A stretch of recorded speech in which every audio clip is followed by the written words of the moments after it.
Chapter 2. Hogwarts awaits.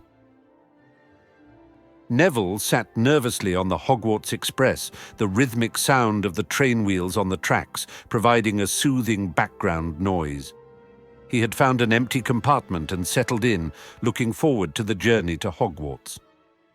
As he relaxed into the seat, he absent-mindedly reached into his pocket to check on Trevor, but to his dismay, Trevor was missing again.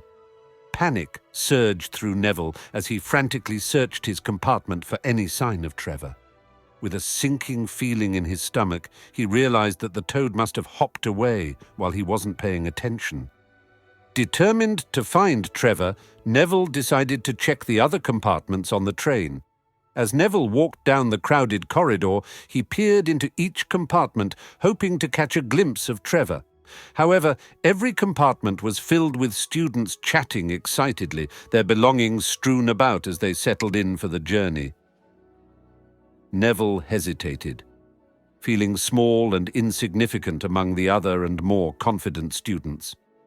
Near the end of the corridor, Neville spotted a compartment with only 2 occupants, 2 boys, one with red hair and the other with black hair and glasses. Summoning his courage, Neville knocked on the door, his voice trembling with worry. "Sorry, but have you seen a toad at all?" Neville asked, his eyes darting around anxiously.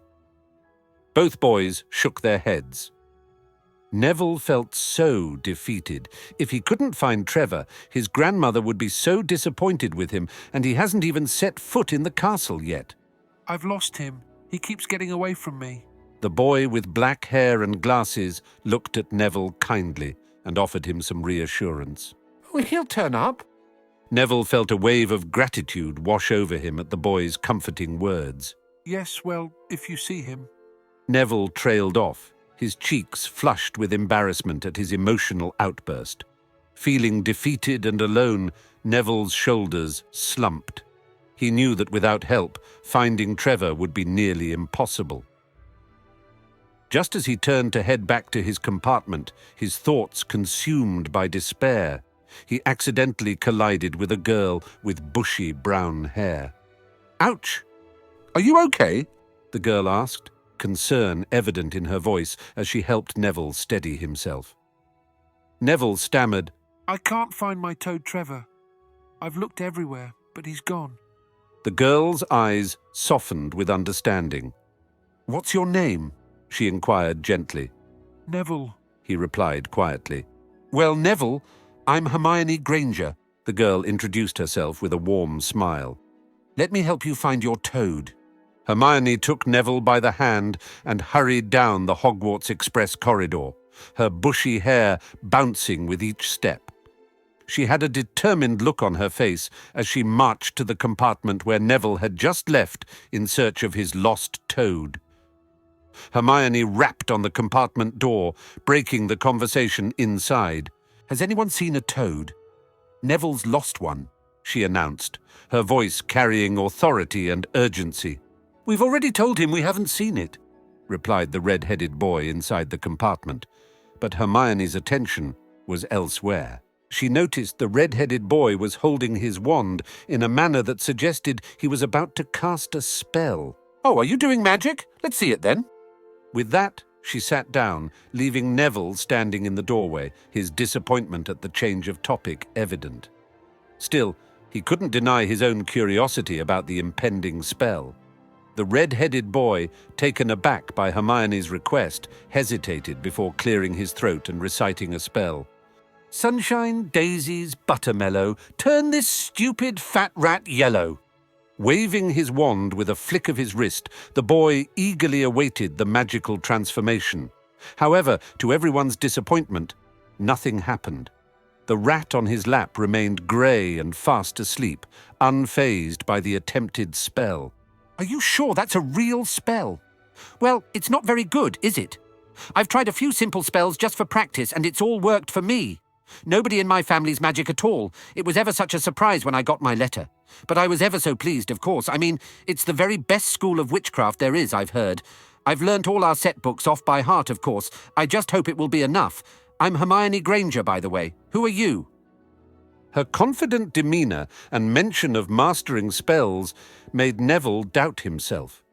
He wondered if he had missed an essential part of his magical studies by not memorising all the set books like Hermione had. Neville's reflection in the compartment window mirrored the stunned expressions of the boys before they introduced themselves. "I'm Ron Weasley," muttered one of the boys, breaking the silence that had settled over the compartment. "Harry Potter," said the other boy. Neville felt a strange mix of emotions wash over him. The name Harry Potter had been a beacon of hope and courage throughout Neville's childhood, a symbol of everything he aspired to be: brave, powerful, and destined for greatness. Yet here stood Harry, just a regular 11-year-old boy with messy hair and round glasses, looking as ordinary as anyone else. As Neville's mind grappled with the dissonance between his childhood idolization and the reality before him, Hermione's voice cut through the tension. "Are you really?" said Hermione. "I know all about you, of course. I got a few extra books for background reading, and you're in modern magical history and the rise and fall of the dark arts and great wizarding events of the 20th century. "Am I?" said Harry, feeling dazed. "Goodness, didn't you know? I'd have found out everything I could if it was me," said Hermione. "Do either of you know what house you'll be in? I've been asking around, and I hope I'm in Gryffindor. It sounds by far the best. I hear Dumbledore himself was one. But I suppose Ravenclaw wouldn't be too bad. Anyway, we'd better go and look for Neville's toad. You two had better change, you know. I expect we'll be there soon." Hermione rose from her seat, took Neville's arm, and they both left the compartment. "I'll go and check the other compartments. You should go and get changed into your robes, too." With a sense of purpose, Neville turned back to his compartment. As he started to change into his Hogwarts robes, his mind raced with a flurry of thoughts and emotions. With each button fastened and each fold of fabric falling into place, Neville felt a transformation taking place within him. As he adjusted his robes, Neville's gaze drifted to the window, the passing scenery a blur as his mind raced with possibilities. With a deep breath, Neville finished dressing and straightened his robes with newfound confidence. As the Hogwarts Express gradually slowed down, Neville peered out the window, anticipation building in his chest. His thoughts were interrupted by a familiar voice that made him turn around. The train's announcement echoed through the carriages, signaling their imminent arrival at Hogwarts. "We will be reaching Hogwarts in 5 minutes' time. Please leave your luggage on the train. It will be taken to the school separately." When the train stopped, Neville joined the stream of students making their way out of the train. Neville felt a chill run down his spine as he stepped onto the tiny, dimly lit platform. The cold night air enveloped him, causing him to shiver involuntarily. Suddenly, a lantern bobbed over the heads of the students, casting a warm glow on the scene. A booming voice called out, First years over here. All right there, Harry?" A big, hairy face beamed over the sea of heads. As Neville followed the towering figure through the throng of students, he couldn't help but feel a mix of apprehension and excitement. The half-giant's big, kind face radiated warmth, easing Neville's initial fears. "Come on, follow me. Any more first years? Mind your step now. First years, follow me." The booming voice directed the group of newcomers as they navigated the steep and narrow path that led towards Hogwarts. The only thing they could see was the lamp glowing in the darkness. The only sound being the shuffling of feet and Neville's occasional sniffles, amplified by the eerie silence of the forest surrounding them. Despite the dim light, Neville could sense the magical aura of the place. "You'll get your first sight of Hogwarts in a sec," the man called back to the first years, his voice carrying a sense of wonder and anticipation. "Just round this bend here." As they rounded the bend, a collective gasp escaped from the students' lips. The narrow path suddenly opened up to reveal a breathtaking scene, a great black lake stretched out before them, reflecting the starry sky above. Perched majestically atop a high mountain on the opposite shore was Hogwarts Castle, its myriad windows aglow with light, creating a spectacle that seemed straight out of a fairy tale. The castle stood as a beacon of magic and learning, promising countless adventures and discoveries within its ancient walls.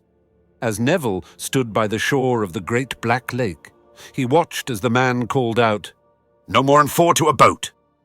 In front of him, a fleet of small boats bobbed gently in the water, awaiting their passengers.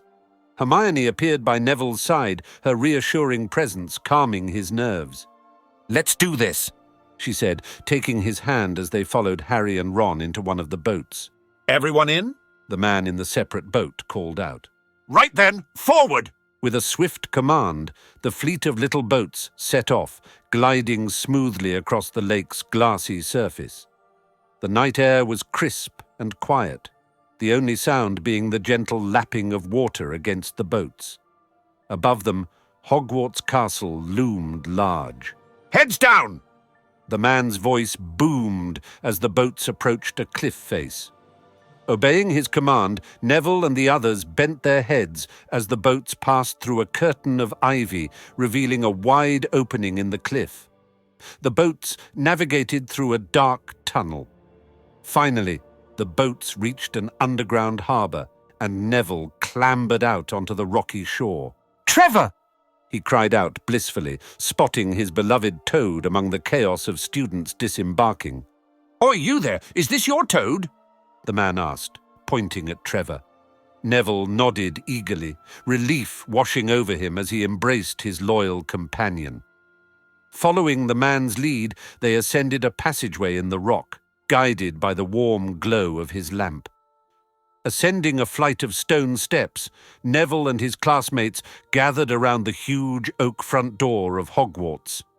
The man's voice boomed. "Everyone here? You there? Still got your Toad?"